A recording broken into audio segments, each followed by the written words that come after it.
Hello दोस्तों, एक बार फिर से स्वागत है आपके अपने चैनल प्रशांत इन्फिनिटी टॉक्स पे। दोस्तों, आज की वीडियो में बात करने वाले हैं कि आदर्श आचार संहिता क्या होती है। जैसा कि आप लोगों को पता ही है कि अभी 5 स्टेट्स में इलेक्शन होने वाले हैं, जिसमें यूपी है, उत्तराखंड है, गोवा है, मणिपुर है। इन 5 स्टेट में अभी इलेक्शन होने वाले विधानसभा चुनाव, जिसमें स्टेट गवर्नमेंट का चुनाव किया जाना है। तो दोस्तों, आज की वीडियो में हम बात यही करने वाले हैं कि जब आचार संहिता लागू होती है इलेक्शन के पहले, तो ये आचार संहिता कब लागू होती है, कितने दिनों तक लागू रहती है और इसको लागू कौन करता है, इसमें क्या क्या ऐसी बाध्यताएं होती है जो राजनीतिक पार्टियों को माननी पड़ती है, या फिर जो कैंडिडेट्स होते हैं जो इलेक्शन में खड़े होते हैं उनको उनके ऊपर वो चीज़ लागू होती है।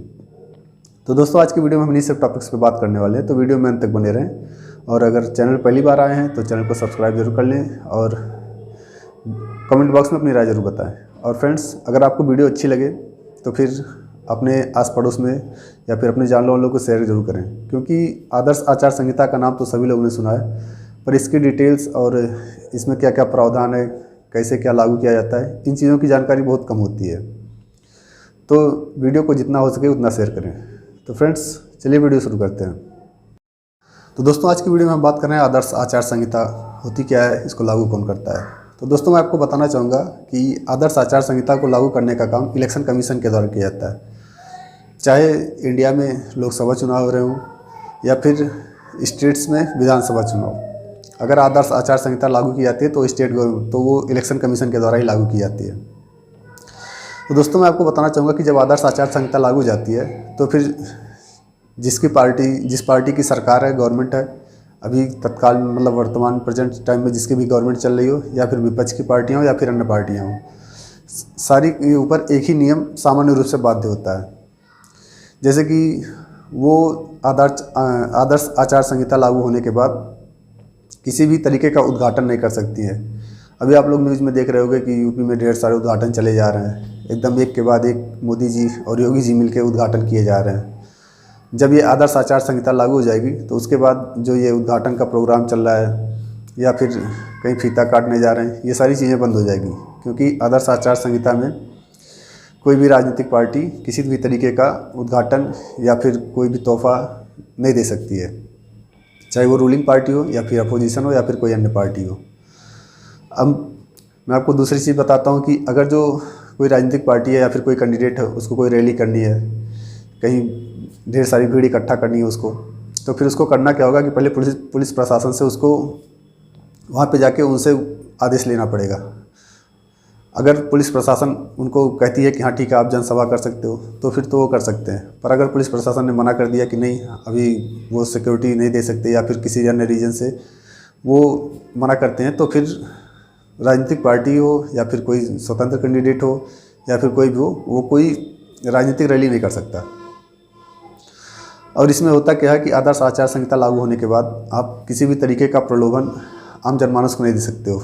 जैसे होता क्या है, आम चुनाव में आप लोग देखते होंगे कि दारू बांट रहे हैं, पैसे बांट रहे हैं या फिर अन्य तरीके का प्रलोभन दे रहे हैं ताकि लोग उनको वोट करें और वो विजयी हो जाए। तो इस तरीके का अगर कोई प्रलोभन देता है तो आदर्श आचार संहिता का उल्लंघन माना जाता है और उसके ऊपर कोई कानूनी कार्रवाई की जा सकती है। ठीक इसी तरीके से एक होता है कि लोग धार्मिक भावनाओं को आघात पहुंचाते हैं या फिर धार्मिक उन्माद उत्पन्न कर देते हैं ताकि पोलराइजेशन हो जाए। तो अगर जो इस तरीके का कोई भाषण देता है या फिर इस तरीके का कोई कृत्य करता है तो उसके ऊपर भी कानूनी कार्रवाई की जा सकती है, क्योंकि ये भी आदर्श आचार संहिता में इसको भी बैन किया गया है। अगर कोई ऐसा करता है तो वो उसका उल्लंघन कर रहा है, ठीक ना। तो अगर इस तरीके का कोई कृत्य करेगा तो हो सकता है कि उसको आगे चुनाव लड़ने में या फिर उसको रैली करने में या फिर कहीं जाके भाषण करने में उसको मना कर दिया जाए, इलेक्शन कमीशन के द्वारा उस पर बैन लगा दिया जाए। तो आगे से फिर रैली या फिर किसी तरीके का कोई सामूहिक आयोजन नहीं कर पाएगा जब तक चुनाव चलेगा। आदर्श आचार संहिता लागू कब से कब तक होती है, अब इसकी बात कर लेते हैं। तो दोस्तों, मैं आपको बताना चाहूँगा कि जब इलेक्शन होने होते हैं उसके पहले इलेक्शन कमीशन के द्वारा आचार संहिता लागू की जाती है। आचार संहिता लागू होने के बाद जब तक चुनाव का परिणाम नहीं आता, सारे कैंडिडेट के नाम नहीं आ जाते कि कौन कौन विजयी हुआ, कौन कौन हारा है, और वो लिस्ट जब तक राज्यपाल को नहीं सौंप दी जाती है तब तक आदर्श आचार संहिता लागू रहती है। जैसे ही वो लिस्ट राज्यपाल के पास जाएगी, नई गवर्नमेंट का सिलेक्शन हो जाएगा उसके बाद ये अपने आप ख़त्म हो जाती है। दोस्तों मैं यहाँ पे एक चीज़ बताऊँगा कि आदर्श आचार संहिता जो लागू होती है इलेक्शन कमीशन के द्वारा, और इलेक्शन कमीशन के अपने कोई स्टाफ नहीं होते जो इलेक्शन करवाते हैं। इसमें होता क्या है कि जब आचार संहिता लागू हो जाती है तो जो जितने भी गवर्नमेंट एम्प्लॉय होते हैं वो डायरेक्टली अपने आप इलेक्शन कमीशन के अंडर आ जाते हैं, और इलेक्शन कमीशन जैसा भी उनको आदेश देता है कि आपको कहाँ जाना है, क्या ड्यूटी करनी है, या फिर किसी का ट्रांसफ़र करना है, या फिर किसी का ट्रांसफ़र हो रहा है उसको रोकना है, या फिर किसी नए अधिकारी को अर्जेंट में कहीं और पे भी लेके जाना है, तो ये सारी चीज़ें जो होती हैं वो इलेक्शन कमीशन के अंडर आ जाती हैं। वो जहाँ चाहे जैसा चाहे वो उनको मूव कर सकता है, ठीक ना। उस पर स्टेट गवर्नमेंट का या फिर किसी अन्य गवर्नमेंट का कोई फिर प्रभाव नहीं रहता है कि वो उसको रोक सके या फिर उसको भेज सके। और ये सब जो बनाया गया है नियम कानून, ये सारी राजनीतिक पार्टियों ने मिलकर बनाया है ताकि जो सत्ता पक्ष की पार्टी है वो कोई अतिरिक्त लाभ ना ले सके।